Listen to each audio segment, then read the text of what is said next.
नमस्कार, news track के Y factor में आपका स्वागत है। मैं हूं Yogesh Mishra. Annie Besant, George Bernard Shaw और सिस्टर निवेदिता, इन तीनों को हम लोग ज़रूर जानते होंगे। सिस्टर निवेदिता और एनी बेसेंट का रिश्ता भारतीय स्वतंत्रता संग्राम से सीधे तौर से जुड़ा हुआ है। यही नहीं, ये लोग उत्तरी आयरलैंड के रहने वाले थे और उत्तरी आयरलैंड का भी रिश्ता भारत के स्वतंत्रता संग्राम से सीधे तौर से जुड़ता है। उत्तरी आयरलैंड हमारे स्वतंत्रता आंदोलन में हमारा हम कदम रहा हुआ है। आयरलैंड का जिक्र आज इसलिए ज़रूरी हो जाता है क्योंकि वहाँ वह पार्टी सत्तासीन हुई है जिसने भारत की जंगे आज़ादी में मदद की थी। बीते 7 मई 2022 को आयरलैंड में क्रांतिकारी शिन फेइन पार्टी ने बहुमत हासिल कर लिया। इस विजय पर नैसर्गिक आह्लाद होना सरल है, स्वाभाविक है। बीते 101 वर्षों में पहली बार ऐसा चुनावी परिणाम आया है। भारत तथा आयरिश दोनों ब्रिटिश उपनिवेश रहे हैं। दोनों राष्ट्रों को आज़ादी देने की बेला पर ब्रिटिश राज ने विभाजित कर दिया, जिसकी विभीषिका आज तक दोनों भुगत रहे हैं।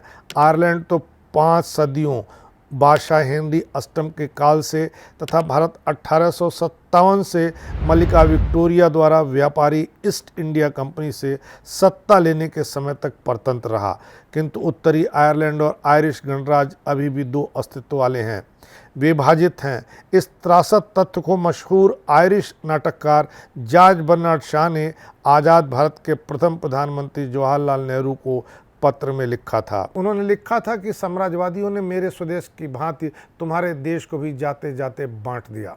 ऑक्सफोर्ड प्रकाशक द्वारा प्रकाशित बंच ऑफ ओल्ड लेटर्स में इसे पढ़ा जा सकता है। यूं प्रमुख आयरिश लोग जो भारतीय जनसंघर्ष से जुड़े उनमें सिस्टर निवेदिता थीं, जो भारतीय कला, इतिहास तथा कांग्रेस आंदोलन में क्रियाशील रहीं। दूसरी थी एनी बेसेंट। उन्होंने भारतीय राष्ट्रीय कांग्रेस के अधिवेशन की अध्यक्षता की थी। अल्फ्रेड वेब्स 1894 में कांग्रेस के सभापति थे। कवि युगल कजिन्स तथा मार्गरेट नोबेल ने रविन्द्रनाथ ठाकुर की रचना जन गण मन का अंग्रेजी में रूपांतरण किया था। लेकिन आयरलैंड के तृतीय राष्ट्रपति तथा विद्रोही आयरिश रिपब्लिकन आर्मी से संबद्ध रहे ईमन डी वेलेरा सर्वाधिक मशहूर भारत मित्र रहे। गांधी जी की भांति ब्रिटिश जेल इस आंदोलनकारी का भी घर बना। वे शिन फेन दल के संस्थापक रहे। इसका मतलब हुआ हम लोग। एक बार ब्रिटिश सरकार द्वारा फांसी दिए जाने से वो बच गए। इसका महज कारण यह था कि 14 अक्टूबर 1882 को वो न्यूयॉर्क में जन्मे थे। नागरिकता अलग थी। डी वेलेरा की समता नेताजी सुभाष चंद्र बोस से की जा सकती है। उनकी घनिष्ठता रही भारत के श्रमिक नेता वारा वेंकट गिरी, जो यूपी के तीसरे राज्यपाल और देश के चौथे राष्ट्रपति रहे। वे डी वेलेरा के साथी थे। सन 1916 में अंग्रेज बादशाह जॉर्ज पंचम के विरुद्ध डबलिन में बगावत करने पर दंडित किए गए थे। गिरी तब कानून का अध्ययन करने के लिए आयरलैंड गए थे। उन्हें भी भगा दिया गया था क्योंकि वह संलिप्त पाए गए थे। कालांतर में दोनों बागी साथी अपने अपने देशों के राष्ट्रपति निर्वाचित हुए। दोनों ब्रिटिश जेलों में सजा भुगत चुके थे। गिरी को श्रमिक संघर्ष में प्रेरित करने वाले थे आयरिश पुरोधा जेम्स कोनोली।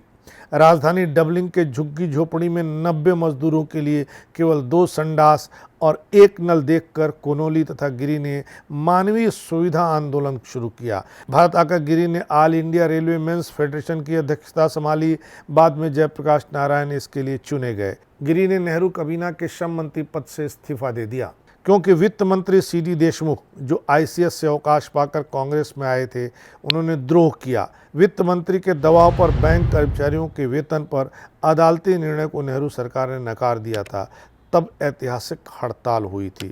उधर आयरलैंड में भी डी वेलेरा ने मजदूरों को संगठित कर हुकूमती बरतानिया से आज़ादी हेतु संघर्ष चलाया। डी वेलेरा द्वारा भारतीय स्वतंत्रता संघर्ष को समर्थन देने से कृतार्थ भारत की मनमोहन सिंह सरकार ने नई दिल्ली की चाणक्यपुरी में डी वेलेरा मार्ग का नामकरण 15 मार्च 2007 को किया। बर्टी अहर्न ने इन 2 अंग्रेज उपनिवेश रहे राष्ट्रों की शाश्वत मैत्री का सड़क को प्रतीक बताया। आज भी हजारों छात्र छात्राएं डबलिन में दाखिले के लिए परेशान रहते हैं, डबलिन में पढ़ाई करने जाते हैं।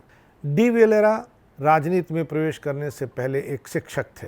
आयरलैंड में नारी अधिकार संरक्षण में भी भारत का अपार योगदान है। बात अक्टूबर 2021 की है।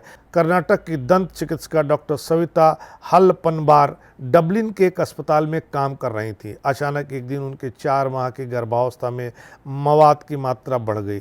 गर्भपात अनिवार्य था, वरना जान जा सकती थी, मगर आयरलैंड के रोमन कैथोलिक के मुताबिक भ्रूण हत्या पाप है। इस नियम के नाते डॉक्टर सविता का देहांत हो गया।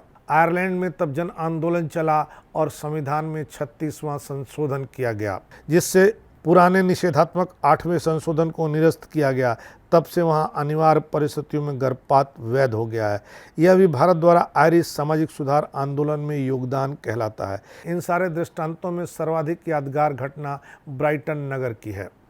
इंग्लैंड के इस महानगर में 12 अक्टूबर 1984 को प्रधानमंत्री मार्गरेट थैचर अपने पार्टी अधिवेशन में पधारी थी। आयरिश क्रांतिकारियों ने उनके होटल कक्ष में बम फोड़ा, लेकिन वह मरी नहीं, बाल बाल बच गईं, भाग्यशाली थी। मार्गरेट थैचर भी इंदिरा गांधी की तरह लौ महिला मानी जाती थी।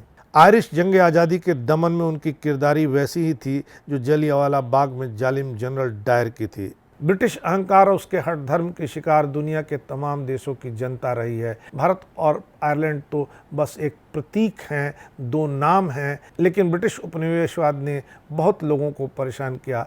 इस बार इतना ही। अगली बार फिर मिलेंगे किसी नए सवाल पर नए ढंग से बात करने के लिए। तब तक के लिए नमस्कार।